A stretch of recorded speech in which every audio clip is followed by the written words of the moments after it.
दिलवा के हमारा कैलू लोढ़ा से कूची, ठीक नहीं कैलू बेवफाई करके बूची, ठीक नहीं कैलू बेवफाई करके बूची।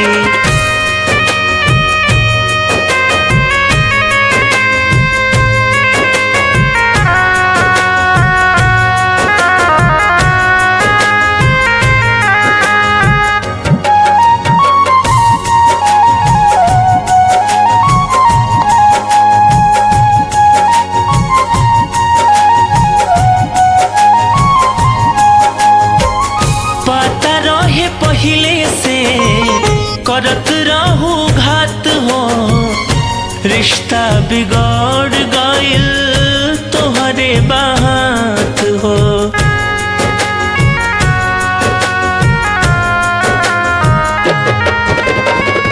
पता रहे पहिले से करत रहू घात हो, रिश्ता बिगड़ गइल तोहरे बात हो।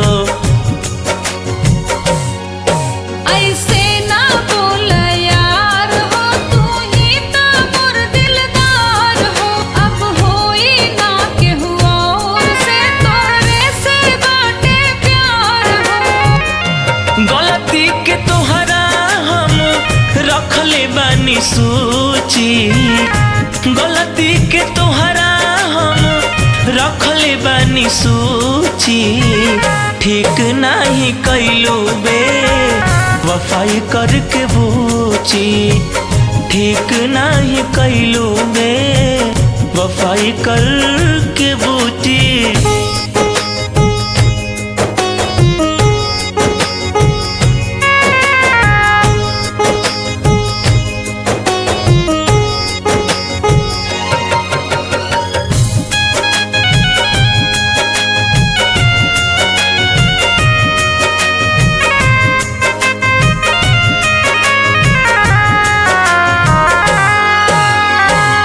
आज जौन करतारू कल पछतैबू, तोहरो के छोड़ी कोई फल तू पैबू।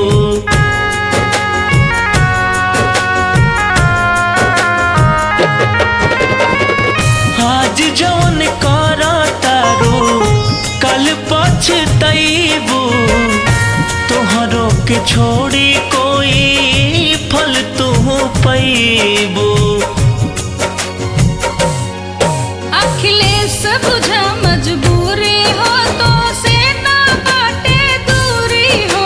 अंकित से होता शादी, नहीं बाटे मोर मंजूरी हो। दिल के साथ खेलाला में बाटे तोहके रुचि, दिल के साथ खेलाला में बाटे तोहरा रुचि, ठीक नहीं कैलू बेवफाई करके बूची, ठीक नहीं कैलू बेवफाई करके बूची।